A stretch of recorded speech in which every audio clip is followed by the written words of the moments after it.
राधे राधे दोस्तों। आप सभी का हमारे चैनल भव्या भगवान की कथा और कहानियों में आइए आज हम सुनते हैं मंगलवार की व्रत कथा। एक समय की बात है, एक ब्राह्मण दंपति की कोई संतान नहीं थी, जिस कारण वह बेहद दुखी थे। एक समय ब्राह्मण वन में हनुमान जी की पूजा के लिए गया। वहां उसने पूजा के साथ महावीर जी से एक पुत्र की कामना की। घर पर उसकी स्त्री भी पुत्र की प्राप्ति के लिए मंगलवार का व्रत करती थी। वह मंगलवार के दिन व्रत के अंत में हनुमान जी को भोग लगाकर ही भोजन करती थी। एक बार व्रत के दिन ब्राह्मणी ना भोजन बना पाई और ना ही हनुमान जी को भोग लगा सकी।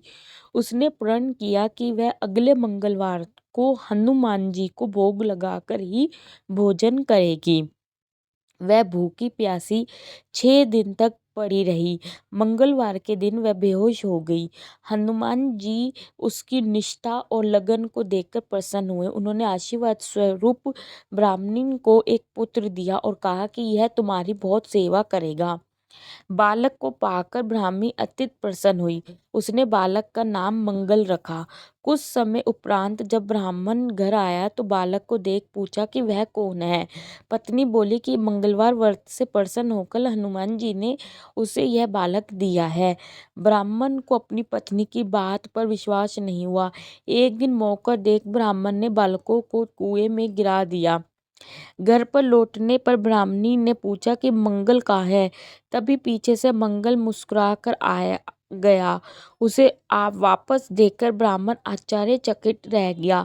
रात को हनुमान जी ने उसे सपने में दर्शन दिए और बताया कि यह पुत्र उसे उन्होंने ही दिया है। ब्राह्मण सत्य जानकर बहुत खुश हुआ।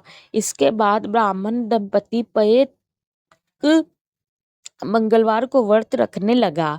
जो मनुष्य मंगलवार व्रत कथा को पढ़ता या सुनता है और नियम से व्रत रखता है, उसे हनुमान जी की कृपा से सब कष्ट दूर होकर सर्व सुख प्राप्त होता है और हनुमान जी की दया का पात्र बनते हैं। इसी के साथ ये कथा संपूर्ण होती है।